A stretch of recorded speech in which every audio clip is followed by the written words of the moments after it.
Hey, what's up, people? Piz out here, and today I want to talk to you guys about the Scream Factory release of Halloween 3. This is the Silver Shamrock / Collector's Edition Blu-ray of Halloween 3 Season of the Witch.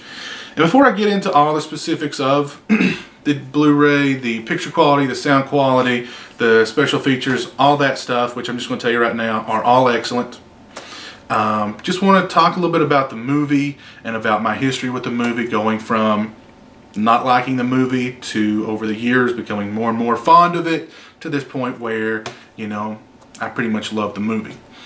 But Halloween 3 was born of a really good idea. What they had intended to do was to make individual Halloween-themed movies and release them every year around Halloween time. And if that Halloween movie from this year was successful enough, then they'd run off and make sequels of it for next year to be released around, around the same time as the new Halloween themed movie. And if that one was successful, they'd run off and start making sequels of it. And it's just, it's like a pyramid scheme. You just keep as the lower you get, the more people, are added to it. In this case, the more franchises are added to it. It's a great idea. It's a real money-making idea.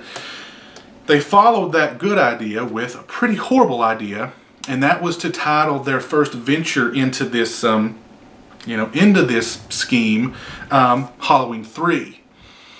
Halloween, at this point, the original, was already pretty much considered a classic. It, for the longest time, was the highest grossing independent film of all time. Halloween 2 had come out. It had been very successful. So you had established a storyline and certain characters that in this movie aren't there. You have a different storyline and a whole different set of characters. Instead of Michael Myers, Laurie Strode, and Dr. Loomis, you've got Dr. Chalice and Connell Cochran, and you've got Silver Shamrock, and you've got, these crazy masks, and you've got this out there jingle, and, masks are making kids' heads melt, and snakes and creepy crawlies are coming out of them, and, oh, that jingle, I can't get that thing out of my head, what's going on here? So needless to say, people who went into Halloween 3 expecting it to be a continuation of the storyline from Halloween and Halloween 2 weren't very happy. The movie was panned, the movie flopped, it was a huge failure in its day. I can't not talk about Halloween 3 without thinking of Friday the 13th Part 5, which is another movie that I love. Both of them are the outcasts of their respective franchises because they're different.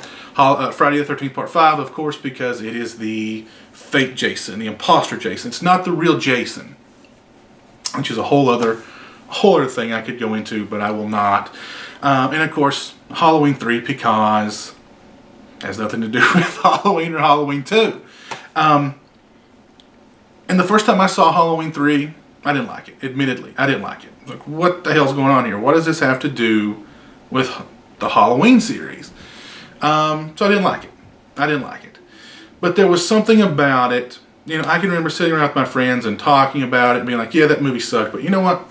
That song, that jingle, that 8 More Days to Halloween, it gets in your head. And, actually, that's kind of cool. It's so weird that it's actually kind of cool. And so I went back and I watched the movie again. And I watched it again and I watched it again. And I realized that there's something about Halloween 3. It just has this mood. It just has this feel about it. It's just really out there. It's really off the wall. You throw in that jingle. You throw in the character of Dr. Chalice, played by Tom Atkins, who, he's kind of a womanizer, weird, a lot of stuff going on there with him that's not really explained. You've got, of course, Connell Cochran, who's running the Silver Shamrock mask manufacturing company, who's also some sort of druid cult guy who's trying to destroy every children in the world by having them wear this mask, these 3 different masks that in conjunction with this jingle, this commercial jingle, will just kill them all. Their heads will melt, snakes will come out of their eye sockets or whatever. it's just weird. It's just weird and wacky and out there, and holy crap, I'm really liking this movie now. I'm really appreciating it on a whole other level. Kind of like the way that I appreciate Friday the 13th Part 5 on a whole other level than I do the other Friday the 13th movies, because it's different. I'm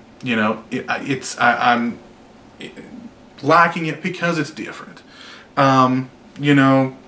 Halloween 3 and Friday 5 are the oddballs. They're the underdogs. And who doesn't love an oddball? Who doesn't root for the underdog? And Halloween 3 is definitely the oddball and the underdog in the Halloween series. Now, a lot of people have said, if it hadn't been called Halloween 3, if it had just been called Season of the Witch, it might have been a hit in its day, it would have been respected in its day, blah, blah, blah. I really don't know about that. I don't know about that. If it had just been called Season of the Witch, would it have, I dropped it, would it have this release right now? This kind of super special, awesome release? Would we talk about it with such enthusiasm? Would it be the cult hit that it is now? Would anybody really care about it? I don't know. I mean, that's something interesting to think about, really. In an odd way, being called Halloween 3 was a great thing for it.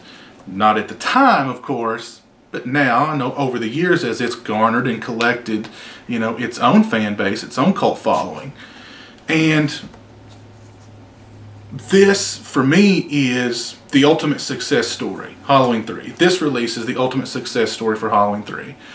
Because this single release, in my opinion, I'm just going to say it, is better than any release the original Halloween's ever gotten. And how many releases has the original Halloween gotten on DVD and Blu-ray over the years from Anchor Bay to try to squeeze every penny out of that movie? There's been a lot. Lots and lots and lots. This is the ultimate success story for Halloween 3. This is a better release than any of those releases for the original Halloween. Just the time and effort that I think went into this, to restoring this film to Blu-ray quality, picture and audio, the special features, just, the people who are talking about this movie, they're talking about it with such, they love the movie, and they love the fact that, yeah, the movie was shit on big time when it first came out, but over the years, it's become what it is now. And they're really proud of that. They're really happy of that. And that's really refreshing to hear. So yeah, I mean, this is the ultimate success, I think, for Halloween 3. This is an awesome release for the film. As I said before, the picture and the sound quality are awesome. The special features are awesome. The making of feature, I've watched 3 times. The Horse Hollowed Ground with Sean Clark, awesome.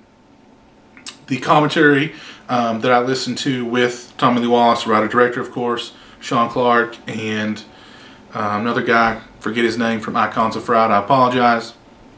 Great commentary, very informative commentary, very fun commentary to listen to. Good stuff. The bottom line is, this is an awesome release. And I highly recommend everybody running out and buying it now, and my text is blowing up. It, like Halloween 2, it has the reversible sleeves inside.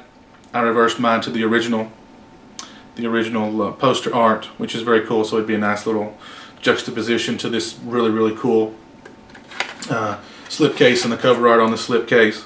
I think this was really a labor of love. I think Halloween 3 was really, this Blu-ray release was a labor of love. For Scream Factory, for all the people involved in the making of Halloween 3. I really can't say enough great things about it. It's almost, it's almost moving in a weird way, because, to think of Halloween 3's history, where it came from, to where it is now with this really good release, it just shows sort of how, I don't know, there's something to be said about it, about how things change, how things evolve, how people's, perceptions and their opinions change over the years. And yeah, so I mean, I really can't say enough good things about just the movie itself and this release. I'm just going to leave it at that.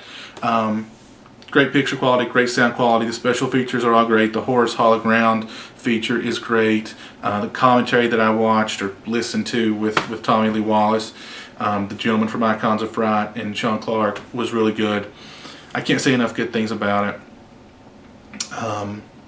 So yeah, I'm just going to stop talking about it and encourage you guys to go out and buy it if you haven't already, and add it to your collection, because I think it is a must own. It is a must own. So yeah, that is my review of the Halloween 3 Scream Factory Collector's Edition.